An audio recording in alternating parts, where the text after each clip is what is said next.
Hi, welcome to episode 2 of the Life After Death podcast. My name's Alexis and I'm your host, and today I'm going to be talking to Kim.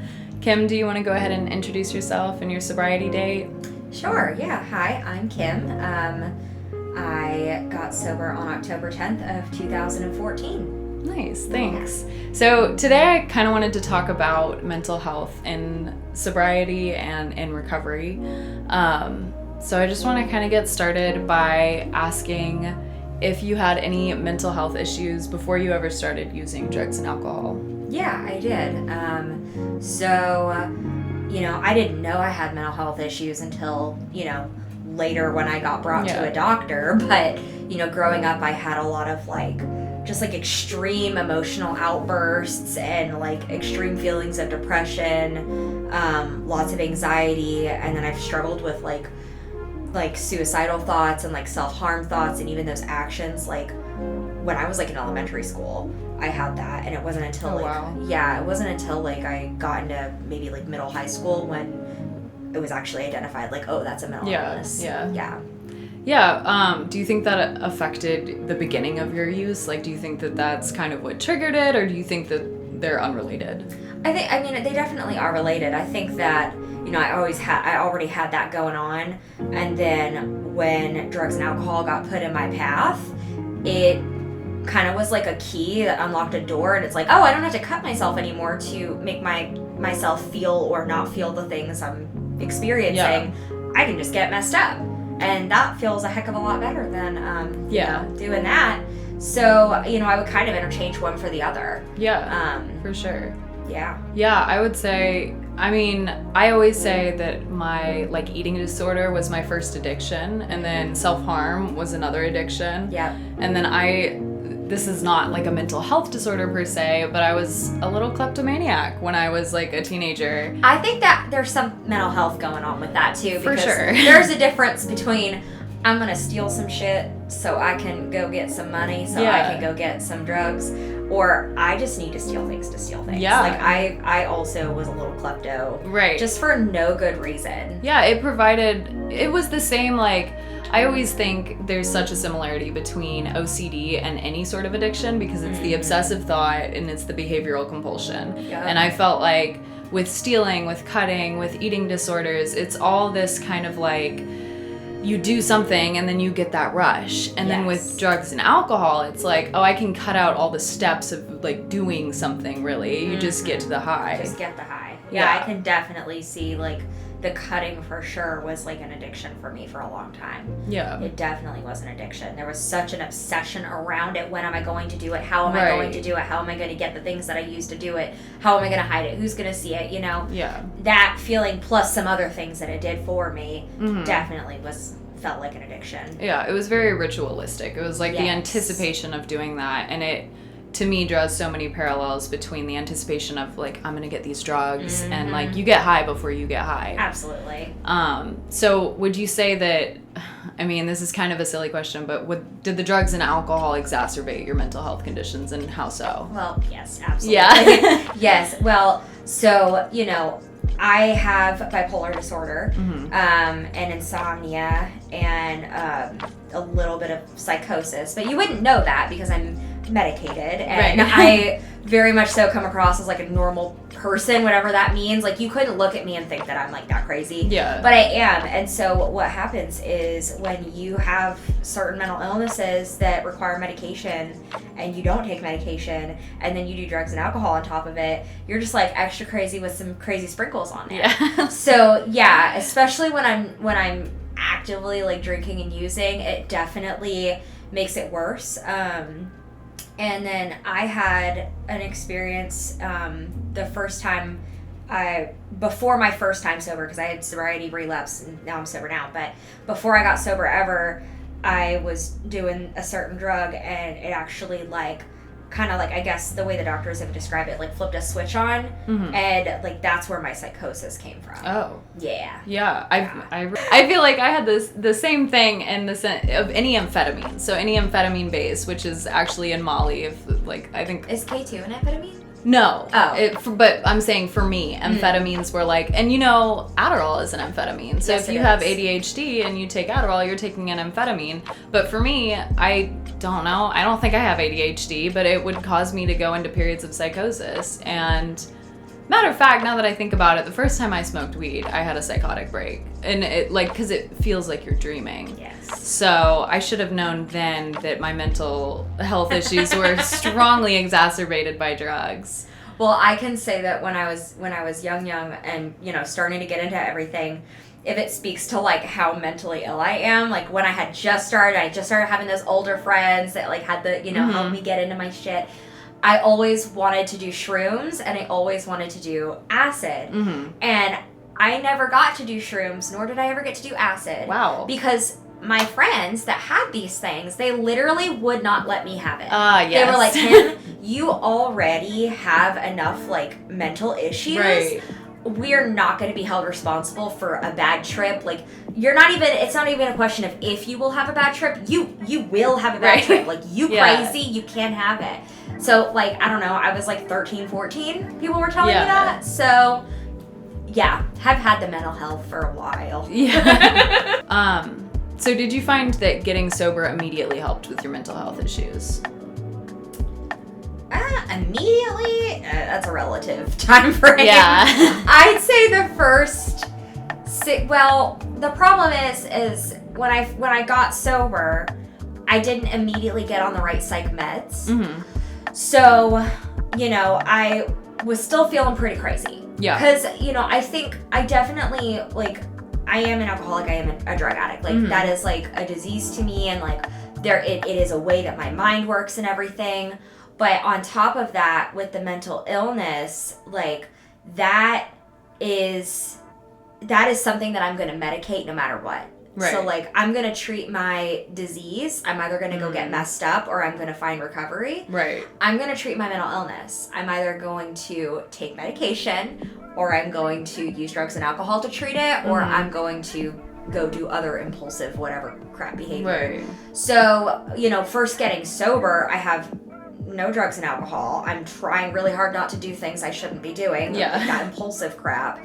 And on top of that, like, I haven't gotten on my right psych med cocktail situation. Yeah. So, yeah, I was quite crazy for, like, at least the first 6 months of my sobriety. But that's just, like, that was just my deck of cards, Right. I don't know if I would say I felt immediately better, but I didn't want to die anymore like the drugs and alcohol made me want to die. Yeah, the suicidalness wasn't there. Yeah. There was at least, no matter how, like, chemically imbalanced I was, there was a little breath of hope that, like, okay, I have a chance. I don't have to die right now. Yeah, I'd say that the, like, mental health meds, I feel like I was on such a journey with them throughout, because I kept trying to get sober, and I'd come into rehab, and then I'd get put on a new concoction of medications that a new psychiatrist who had never previously treated me would put me on. And, I'd stay at that rehab for like 30, 60, maybe 90 days, get kind of stabilized, but it really takes longer than that for those things to work. And then once I left, I wouldn't find any sort of recovery. And then if I didn't find any sort of recovery and get on any sort of, like, behavior modification program, then I'm not going to take those meds. And so then my body is, like, getting rid of these psych meds, and I'm kind of going crazy from that, because withdrawals from psych meds are not a joke. I mean, they affect you in such subtle ways. It's not like, and even physical ways as well. Yes. So that was part of the whole, like, chemical imbalance that kept me going out. Like, I mean, there was, my own reasons. Like, I chose to go out over and over, but I was never mentally stable. Right. So yeah, that definitely contributed to it. So what is your, you've kind of mentioned it, but what's your opinion on, like, medications in sobriety? Well, I personally don't take any narcotics. I've heard a lot of people say, like, no mood or mind-altering substances. Well, I don't think there's a blanket statement for anything in this whole entire world. Right. I don't know about you guys, but I definitely need to be on a mood and mind-altering substance, because I will jump off of a bridge. Right. So definitely need that. But I don't take any narcotics. I don't take any controlled substances. I did take a sleeping medication for a time that was technically a controlled substance. It was pretty mild. But after a while, because I have pretty severe insomnia, after a while I didn't really even feel great about it. Like the longer into my recovery I was like, just the work we do in recovery, I started to feel like some conviction about the fact that it was a narcotic, and there might be some alternatives to that. And so I think like I've been on all the cocktails you can possibly put a bipolar person on. I mean, I've been on seizure medications, I've been on just antidepressants, I've been on all kinds of crap. I'm like, it's crazy. And I'm sure they've come out with some new stuff since I was in my search, but I believe personally that there is usually an alternative to a narcotic. Yes. When it comes to psych meds. Like, I don't think I have to immediately go to fucking Ambien for a sleep medication. Yeah, for sure. What I mean? There's trazodone, there's all kinds of other crap. I don't think you immediately need Klonopin for your anxiety. Oh, yeah. There are so many things out there. And then I have to ask myself, I don't have any narcotics that I, take at all right now. But if I had, a diagnosis where they're like, hey, you have this, here's a narcotic psych med, I have to ask myself, okay, are there any non-narcotic alternatives?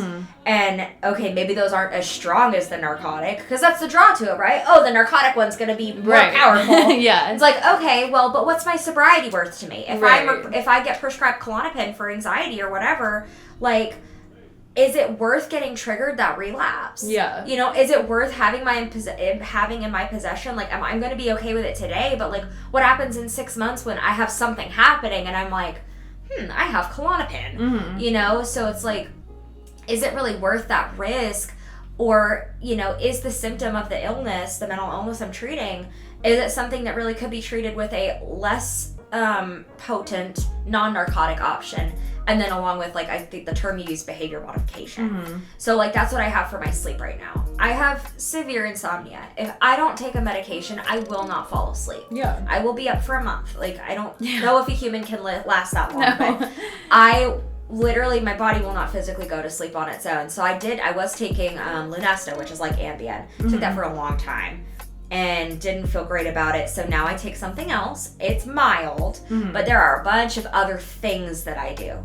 And at the end of the day, I get maybe 5 or 6 hours of sleep some nights. And that sucks. But you know what? I'm alive. I'm fine. I don't need 10 hours of sleep. I don't need like Princess Primo sleep. How many human beings are in this world that don't get a solid 8 hours every night? Neither do I. It's not because I have a long work day or I work a night shift. It's because I have insomnia. And I'm okay with that. I'm not like trying to get this maximum effect of medication. I'm just trying to be stable and, I'm going to do anything I can to avoid taking a narcotic. Yeah, the Klonopin thing that you were talking about, and like seeking, not going to the extreme immediately. Like, that really resonates with me, because Klonopin was one of the first things, like, before I realized I was an addict and I was, a teenager in this stage of going to different therapists and psychiatrists and trying to figure out like what was wrong with me and prescribing me all these things. And eventually I landed with one psychiatrist that was like, okay, well, we're going to make you this little cocktail, and it was comprised of like Klonopin and Wellbutrin and something else, and all of them kind of like canceled each other out, because one would have like this side effect, and they were like, okay, well, you need this to come down, and it now in retrospect, it reminds me of like speedballing, or like it's like these doctors are playing like how they get the perfect drug concoction. But I remember feeling, and this is like such a classic addiction or addict perception, feeling like, okay, this Klonopin is going to save me. And if I don't have the Klonopin within reach, then my anxiety is going to get the best of me and I'm going to be crippled by it. And it's just such a crutch. It's such a nasty feeling to feel like there's this thing, and if, God forbid, an emergency happens or the world starts falling apart, where am I going to get my Klonopin from? Because I started to identify with the fact that I cannot behave normally. I cannot function normally without these medications, specifically the narcotic. And then I started abusing the Klonopin, obviously. And that just kind of spiraled into a full-blown benzo habit, which then went into a heroin habit, because it kind of, I think, like, the downers progress and progress until you reach, like, the last thing there. And today, what's crazy is that I'm not medicated, and I've been on, like, so many different psych meds, and I always thought in my search for sobriety and, like, seeking to, like, get and stay sober, well, it's just going to take, like, the right concoction of meds, and, like, I'm going to have to be medicated for the rest of my life because I have family members that needed to be medicated, so it must be genetic, and that's just kind of, like, what I'm destined to do. And that's not the case for me today, and I don't think that's everybody's experience. Like, there's some people that do have things that need to be medicated permanently. But I'm so grateful for the fact that that's not my experience, and maybe it never was. And it was just like, I was listening to these psychiatrists and these therapists telling me, like, this is just you're kind of, like, permanently broken. Right. And in one sense, like, identifying as an addict, where I believe it's a disease, that's kind of, like, you could interpret that as being permanently broken. But, you know, I personally have something that I treat that with, which is, like, a program of recovery. Yes.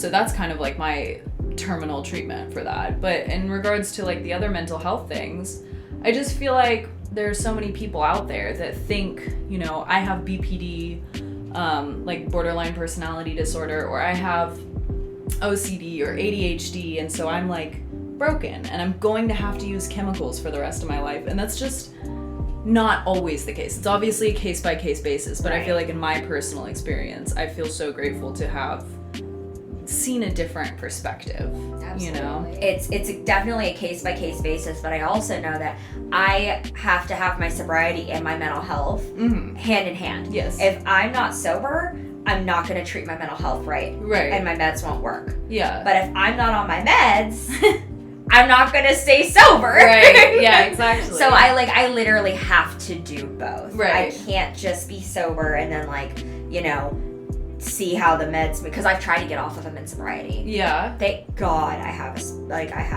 my support network and stuff. Right. Like, I was, like, open to, because I was crazy. Yeah. And they were like, nope.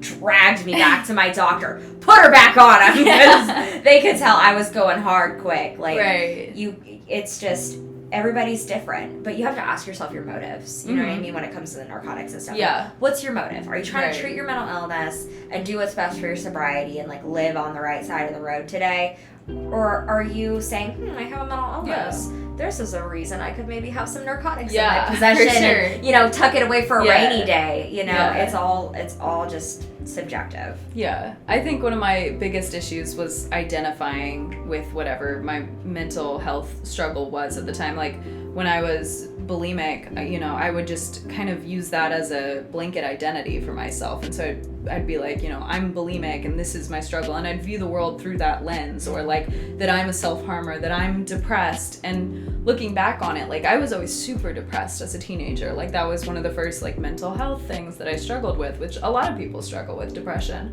But as I've grown, I'm kind of able to look back and be like, oh, the reason I was depressed is because I had really, really bad social anxiety, and that would kind of spiral into depression. But I would, like, hold on to these different mental health issues as my entire identity.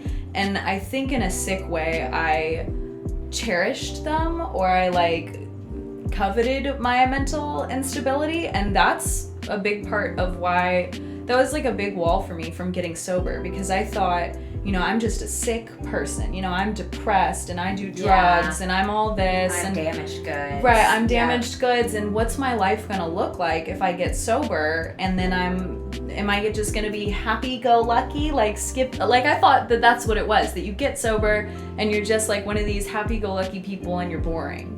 And fit into the mold. Right, exactly. It was a very, like, edgy kind of teen view to have, which I was a teenager, so it's a very angsty thing. Almost to like, think. I don't want to get better. I don't want to, you know, like, I want to stay, you know, it's a really sick, like, I want to stay sick kind of feeling, because, like, if I'm not this sick person, then who am I? If I'm not different and, like, you can't save me, then who am I? I used to hate it when people, when my identity would be like, oh, I'm a cutter. Mm-hmm. You're a cutter. Yeah. Like, I don't know. Like, a part of me sickly liked it. Like, yeah, I'm a cutter. Right. And then a part of me was like, oh, God, like, that's all I look like to anybody is, that's just a cutter. She's just one of those cutter kids. Yeah. Like, I don't know. It makes me feel weird. Yeah, now for sure. to be like, oh, man, that's really how they all saw me. And also, like, that I thought it was somewhat cool. Right. In a sense. Like, I really thought some of these things were, like, cool. Yeah. Or, like, made me look cool, or like the aesthetic or whatever, like how you like, you know, smoking cigarettes makes you look oh my cool. God, yeah. And really you look lame as shit even though I still smoke cigarettes, so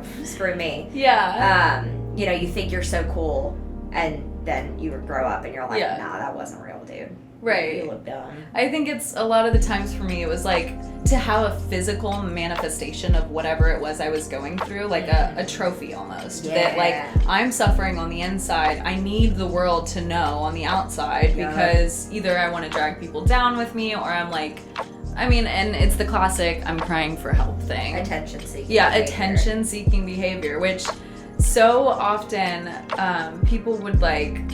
I remember I had so many exes that would be like, you have BPD, you have borderline personality disorder. And so I would like look into that. And no offense to anybody with BPD, and maybe I do have BPD, but all of the symptoms of BPD are like super narcissistic traits of like just attention seeking behavior, compulsive behavior.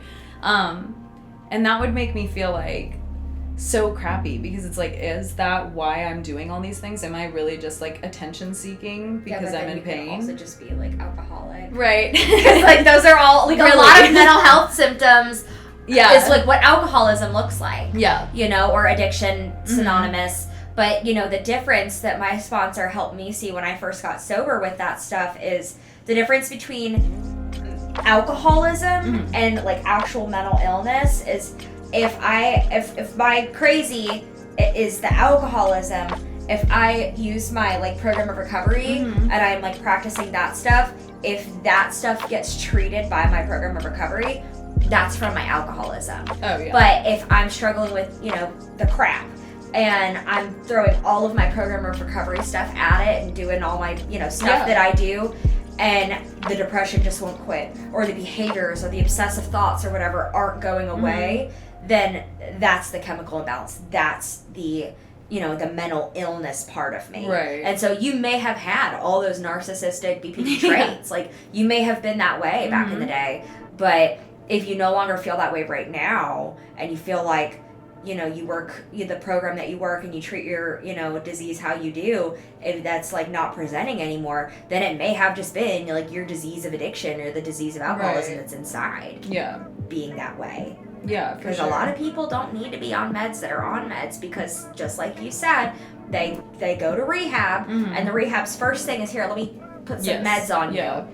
And I know so many people that were diagnosed with all these things and in rehab and put on all these meds in rehab, and they gained like 30 pounds in rehab because they got put on all the weight gain meds. And then, you know, I know a lot of people who've been out for quite some time now, and they've gotten off all the psych meds and are like, oh, I'm not really crazy. Like, I just had alcoholism. Or, you know, I'm not really bipolar. I didn't really have depression. I just I'm an alcoholic. And the disease of alcoholism looks like a lot of these mental illnesses. But they just don't, the disease of alcoholism doesn't need to be treated with medication. It needs to be treated with, you know, recovery. Exactly. I want to be sober and I want to be free. And I wish I could be free of my psych meds sometimes. I definitely have gotten into that feeling of like, oh wow, I feel better now. So let me try to get off of them. Well, some people can get off of them and they're fine. You know, like they don't need them, whatever. I can't. I won't be fine. You know what I mean? So definitely don't stop taking your psych meds. Please call your doctor first. Like, talk to a doctor. Let a doctor taper you off that shit. Let a doctor taper you off Suboxone. Like, we're not burning our panties and saying, get off all the meds over here. Like, please don't die from taking off your, like, getting your meds off. But, I mean, it's about your motive. And, like, I want to be free. I want to be sober. I want to be as clear-minded as possible. And I want to go through the world, like, feeling all of my feelings. I want to experience my feelings. My goal is not to not feel the feelings, because that's what I was doing with drugs and alcohol. I used and drank because I couldn't handle the way that I was feeling, and I didn't know how to feel my feelings in that moment and be okay.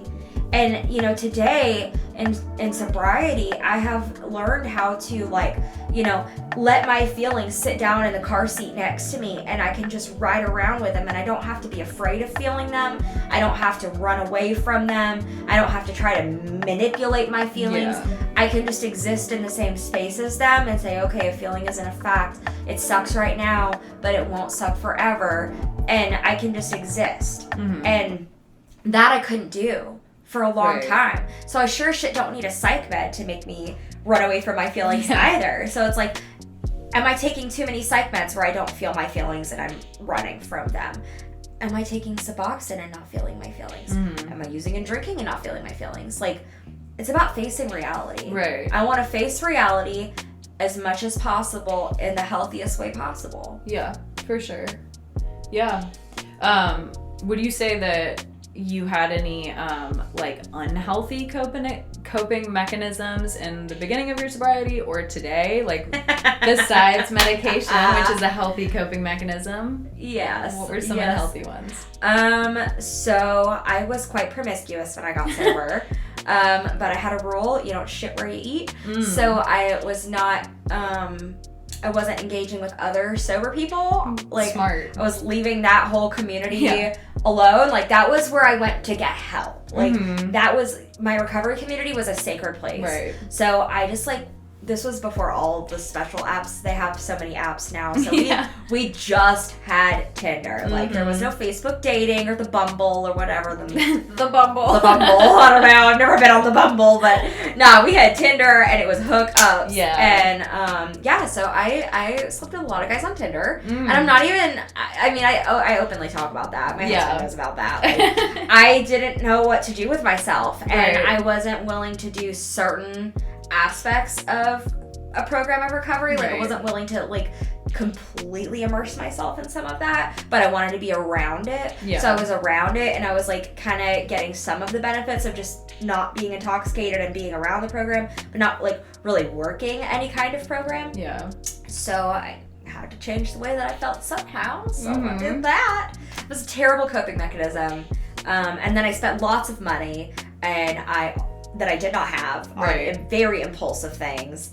And then I did do lots of stealing as well. Oh yeah. Yes, lots of klepto, and that is something I've struggled with like well into sobriety. Yeah. It's been a constant struggle, and it's something that I've gotten a lot of guidance on, and I've had to, you know, kind of go back and make a few amends for, and that has not been an easy one to kick, but definitely have had some terrible coping mechanisms. Yeah, the kleptomania thing, I think my habit definitely died with my addiction. Good. And that's only because I faced a consequence large enough that it stopped me from doing that, and that was, like, you know, going to jail and facing criminal charges and having a record for that. That would probably scare me too.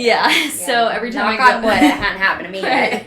Every time I go into a store, I make a beeline for a store associate, and I, like, strike up a conversation with them, and I ask them all the things, because I want people to know now, like, I have money in my wallet, I'm not gonna steal. And going back to, like, stores that I used to steal from when I was a teenager, and then during my addiction, I'm always, like, on edge, but I just know in my heart, you know, I'm not that anymore. I don't struggle with that particular, you know, issue, but I definitely have struggled with, you know, things that persisted throughout my addiction, things that were prevalent for my addiction. And, like, for me, eating disorders have always cropped up in some form or fashion. Like, I was definitely bulimic all throughout high school. And then when you're in addiction, food for me was not an issue because I didn't have to eat at all, because all I was doing was getting high. And then I remember having such an issue with it. Every time I'd go to a rehab, immediately I would, like, kind of start hinging on anorexia. And the staff would always notice, and then, you know, it would go into full-blown bulimia, and I'd have to, like, hide going to the bathroom to do that, because I had just this. I remember coming into rehab one time, and I was probably 95 pounds. You could see all my ribs, all my these chest bones right here, and standing in the mirror, like completely naked in my room and thinking like, I can't eat here because I'm going to get fat. Like I have to just stay this. Like I'm on the precipice of like gaining weight, which is such a sick way to think. And, that was definitely that shouldn't have been on the forefront of my mind when I was trying to save my life, by not using drugs and alcohol. Sober, right, get sober. And we're worried about our bodies. And that shows how much of like, it really is a mental illness. It is, yeah. That's a really intrusive, really unhealthy thought to have in face of what you're currently trying to deal with. Yeah. And that's one of those things, like you mentioned earlier, what your sponsor had said about being able to differentiate between mental illness and is it the addiction? Is it the disease of addiction or is it mental illness? And that's one of the things that I've noticed, like, I'm almost at 3 years. Well, I'm at like 2.5 years. So I'm just past the point, really, where I feel like my mind is still clearing up. Like, I'm in early sobriety, relatively speaking. And so I'm just starting to be like, oh, that thing's not going away. I've tried to treat that with a program of recovery, and it still keeps, like, rearing its head. So I think that might be an outside issue. And, I've sought help on that from a therapist, and I didn't continue with that therapy. So it continues to kind of plague me because it's something that I can pour obsessive thinking into. Mm-hmm. And I find myself doing the same kind of rituals that I did with my addiction, but not so much because I do try to implement like the principles of the things in recovery into like that aspect. And then something else that I struggled with, not so much this time in my sobriety, but in and out of recovery, was the self-harm. Because it was a lot of like self-disdain and despair, and if I can't get high on that, because that's another like chemical high, I feel like, is self-harm. Yeah. Because it definitely does something to your brain. I don't know what, but yeah. So how would you say that you've like treated those kind of behaviors that have cropped up in your sobriety? Yeah. Accountability has been the biggest thing. Mm-hmm. Super accountable with my sponsor about the stealing shit. Mm-hmm. Because I am not willing to be accountable to anybody else about it. Right. I really don't like going to Walmart by myself. Yeah. I can go to most other stores, but Walmart's like my trigger place. Mm-hmm. So my husband doesn't know it, but if he ever hears this podcast, he will. But yeah, I really prefer not to go grocery shopping for our house without him with me. Mm-hmm. Because I'm too tempted. Yeah. By myself with self-checkout. But I wouldn't do it in front of him. Right. And I wouldn't do it if I was with anybody else. I would never. Not in front of a single person. Because I'm not willing to put someone else in that risk. So I really try to never go to Walmart by myself. Yeah. And then, like, everything else, like, all the other, like, I don't really have a promiscuity problem anymore because I, have an awesome dude. And we're really happy. Finally, thank you. But other poor coping mechanisms that I've had, I've always just stayed really accountable about them to my sponsor or like my close immediate people. And I'll say that for me, the cutting has been really hard in sobriety. Mm-hmm. That is like one of the first places my mind goes to when shit hits the fan. Most of the time before the thought of a drink or a drug comes. Wow. Because I know what comes with a drink or a drug. Right. I know I'm like crazy off the walls. I'm going to do lots of harmful things to lots of people. But cutting? I mean, how is that going to hurt anybody else? Right. I'm not going to like lose my job over cutting. I'm not going to lose my, finances or, like I'm like there's not the same consequences to cutting as there are to like drinking and using. So I have cut in sobriety. I've cut a few times in sobriety, more so in earlier sobriety. I think I did it 3 or 4 times in my first like 5 years. And then, or my first like 3 years, I want to say. And then when I had 5 years sober, I went through a really awful breakup situation, like really terrible. It was with the second guy I had ever entertained in recovery. Yeah. And I did cut myself after that breakup.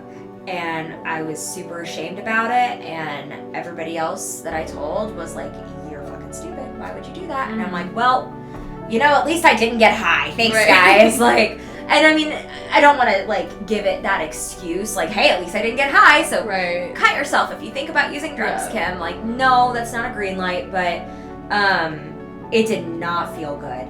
So I did do that at about like 5-6 years sober when that happened. I did cut again. It wasn't terrible, and it was just the one time. And I told my sponsor, she was pissed. I told my boyfriend at the time, now husband, he was fucking pissed. But, you know, haven't done it since. But I've had several really not great circumstances come about since then, like, because life just happens. And that is a thought. That is a thought that comes, for real. And I tell my sponsor. If it actually concerns me enough, I tell my sponsor.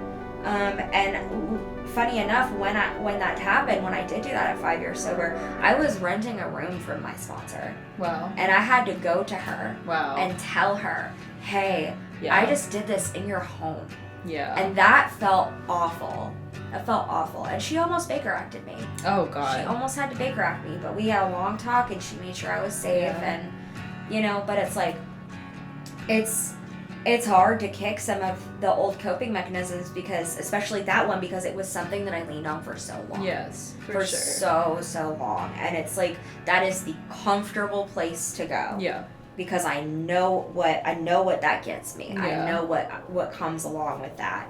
Doing the other things is uncomfortable because I don't know what comes along with them. You know, it's uncharted territory.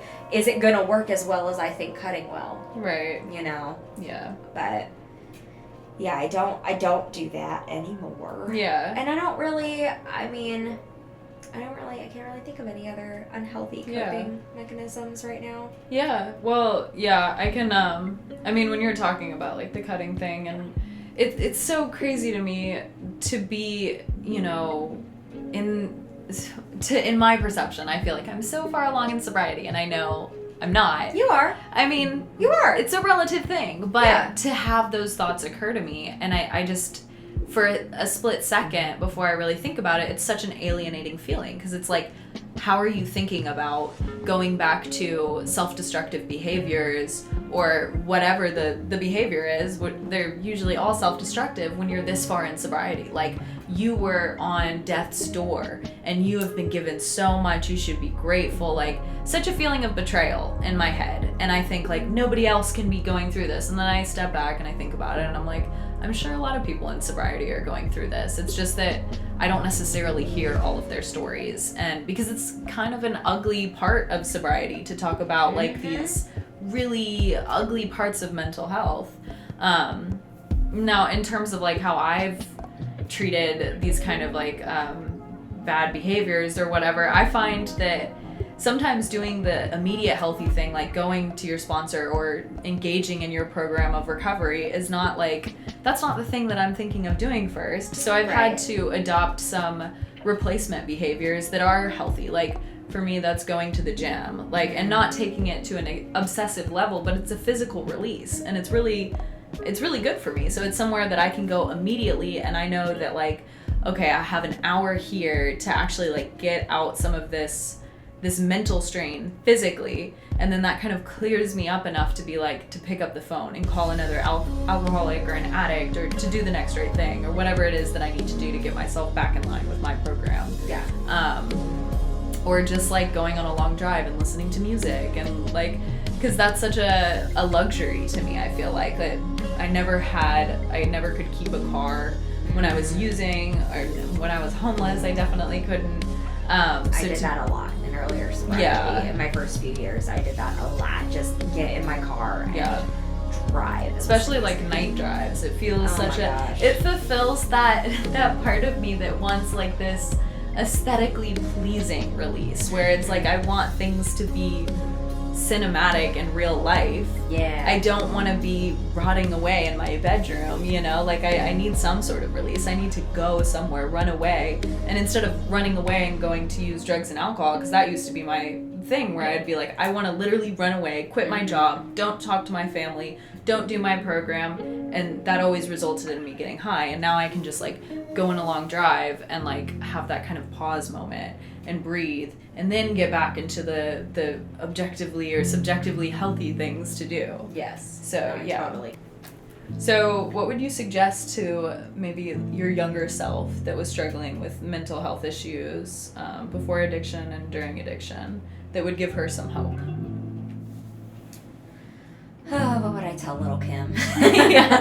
Little Kim. You know, I remember feeling when I was young, like it was never going to get better. Mm-hmm. The hopelessness of my situation. Because not only was I, you know, mentally ill, I'm being told that I'm mentally ill, I'm being told I have to take these medications, I was not on the right cocktail at those times. Mm-hmm. So all of my medications just made me feel 10 times worse. Yeah. I didn't get on my right cocktail until I was like 22. Yeah. Like, wow. And I started taking meds when I was 14. Yeah. So, and like, oh my God. So, you know, it just, and then I was in an abusive home, and, you know, it was an emotionally and mentally abusive home. So I just remember feeling like I was constantly in a losing battle. Mm-hmm. Like, it was never going to get better. There was no hope. I was trying to fight for myself. I was trying to advocate for myself. I was trying to, you know, not just allow this crap to be happening to me. And I felt like it was never going to get better because I kept getting sent to psych wards. I kept getting Baker acted. I kept getting put on new meds, and I had absolutely no control. And all I wanted was freedom. Yeah. But I was like so focused on freedom. And then everybody would tell me, like, it's not better when you're an adult. You think you want to be an adult, but really you should stay a kid. Yeah. You know, like, you know, then you have to pay bills. Like, be grateful you're a child. So And, depressing. yeah, and I'm like, I don't think that's real, guys. Like, I really feel like I'm going to have a better life when I'm an adult and I have my freedom. And I guess I just want to tell little me that I was right. Yeah. You know, like it felt hopeless, and it felt like there was no relief coming, and I was probably going to die. Like, I believed I was going to die before I turned 18. Yeah. I really believed that either I was going to kill myself or I was going to OD on purpose or accidentally or something. I wasn't going to live to see 18. And I obviously did, and I'm grateful for that. But I would tell my younger self, like, don't stop fighting. Yeah. You know, don't stop fighting your abusive home situation. Don't stop fighting for what I knew was right. Mm-hmm. You know, and that, you know, it is going to get better when I'm an adult. It is going to get better when I have that freedom to take control over, you know, being my own advocate for my mental health. It is a right now thing. In that moment, it felt like it was those feelings were so intense, it felt like it was going to be forever, that I was just going to be like this broken mess. Yeah. And it was never going to get any better. And I just would want little Kim to know that, like, hey man, it is going to get better. Yeah. It's going to get so much better. Yeah. Cool. Thank you for coming on the show. Yeah, thanks for having me. Yeah, thank you guys for watching, and I'll see you on the next episode of Life After Death.